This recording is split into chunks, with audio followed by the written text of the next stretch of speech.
ప్రియమైన సహోదరి సహోదరుడా, ప్రభువైన యేసుక్రీస్తు వారి నామం పేరిట మీ అందరికీ శుభవందనాలు.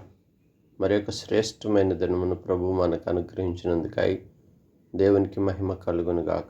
ఈ ఉదయకాలము పరిశుద్ధ గ్రంథంలో నుంచి 91వ కీర్తన 16వ వచనాన్ని ధ్యానాంశంగా తీసుకుందాం. దీర్ఘాయువు చేత అతనిని తృప్తిపరచెదను, నా రక్షణ అతనికి చూపించెదను. చూడము, దావీదు కీర్తనలో దేవుడు ప్రత్యేకమైన మాటను మనతో మాట్లాడుతున్నాడు. దీర్ఘాయువు చేత అతన్ని తృప్తిపరిచెదను.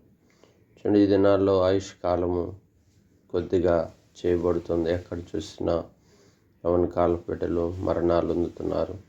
అనేక మంది నడి వయస్కులనే తన ఆయుష్ కాలాన్ని ముగించాల్సిన దినాలు మనం చూస్తున్నాం. అనగా ఆయుష్ కాలము మరి ఎవరి చేతిలో ఉంది?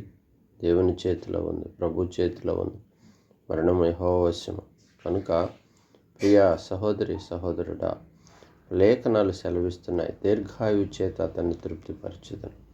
ఆయుష్కాలము దేవుని చేతిలో ఉంది కనుక ఆ ఆయుష్కాలాన్ని మనము తగ్గకుండా తృప్తికరమైన ఆయుష్కాలం అనగా దీర్ఘాయువు అనగా 80, 90, 100 సంవత్సరాలు మన భూమి మీద చక్కగా జీవించాలంటే, సుఖంతో గడుపు జీవిత కాలం మనకు రావాలంటే దేవుని వాక్యం ఏం చెప్తుందంటే, అతడు నన్ను ప్రేమించుచున్నాడు గనుక అతన్ని తప్పించేదను. అవును, దేవుణ్ణి మనము ప్రేమిస్తే మనకొచ్చే అపాయాలు, మనకొచ్చే రోగాలు, మనకొచ్చే వ్యాధులు, మనకొచ్చే శోధనలు, వీటన్నిటి నుంచి దేవుడు తప్పించి సంవత్సరమును మనకు దేవుడు దయాకిరీటంగా ఇస్తాడు. ఆయుష్కాలాన్ని పొడిగిస్తాడు.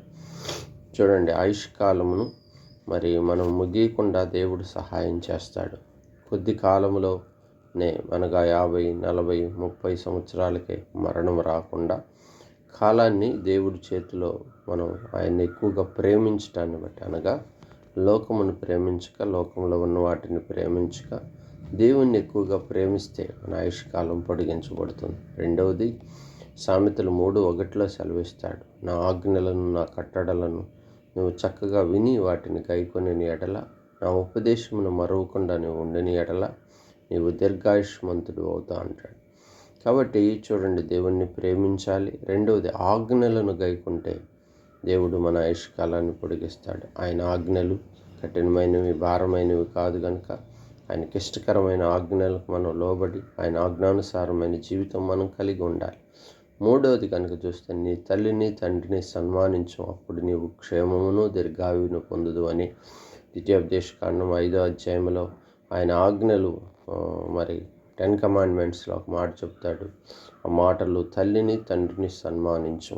నిజంగా తల్లిదండ్రులను చక్కగా చూసుకొని వారి ఆయుష్కాలం వారిని ప్రేమిస్తూ వారి ఆపదల్లో మనం తోడుగా ఉంటూ వారిని సన్మానించే వారముగా, వారిని బాధపెట్టి దుఃఖపెట్టే వారి ఉండక వారిని సన్మానించే వారి ఉంటే మన ఆయుష్కాలం పొడిగించబడదని లేఖనాలు సెలవిస్తున్నాయి.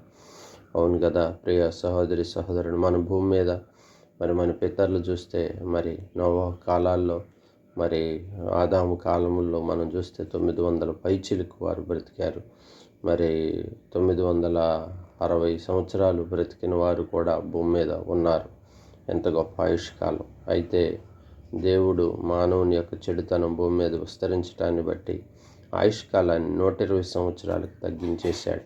అయినా 120 సంవత్సరాలు కూడా మనం బ్రతకలేకపోతున్నాం. ఆయాసం, దుఃఖంతోనే బ్రతుకుతున్నాం. 50, 60 సంవత్సరాలకు మన జీవిత కాలాన్ని మనమే కుదించుకుంటున్నాం. అందుకే మిక్కటముగా దేవుణ్ణి ప్రేమించుట, దేవుని ఆజ్ఞలు గైకొనుట, తల్లిదండ్రులను సన్మానించుట మనం చేస్తే మన ఆయుష్కాలం పొడిగించబడింది. దీర్ఘాయువుతో అతన్ని తృప్తిపరిచితనని లేఖనం మన జీవితాల్లో కూడా నెరవేర్చబడును గాక. ఈ అనుభవం కలిగి ఉన్నాం. చిన్న ప్రార్థన చేస్తున్నాం. పరిశుద్ధుడా, ప్రేమ కలిగిన తండ్రి, నిజమే తండ్రి, మా జీవితాల్లో నిన్ను ప్రేమించలేని స్థితి, ఆజ్ఞలు చక్కగా గైకొనలేని పరిస్థితి, మరి అంతేకాదు తల్లిని తండ్రిని సన్మానించలేని స్థితిలో మా బలహీనంగా ఉంటున్నాము. అందుకే మా ఆయుష్కాలాలు భూమి మీద తగ్గించబడుతున్నాయి. అందుకే ఉదయకాలం మీరు మాతో మాట్లాడారు, మా ఆయుష్కాలం పొడిగించబడాలి ప్రభా, సహాయం చేయము. మేము మీరు చెప్పిన మాటల ప్రకారం మా జీవితాన్ని ఆత్మీయంగా కట్టడానికి కృప చూపుతారండి. సంఘమును ప్రేమించి క్షమాభివృద్ధి కలగచేయము. సంఘంలో ఎవరి కాలబిడ్డల భవిష్యత్తును దీవించము. జాబ్స్ లేని వారు కొందరు కొదువుతో బాధపడుతున్నారు, జాబ్స్ అనుగ్రహించము.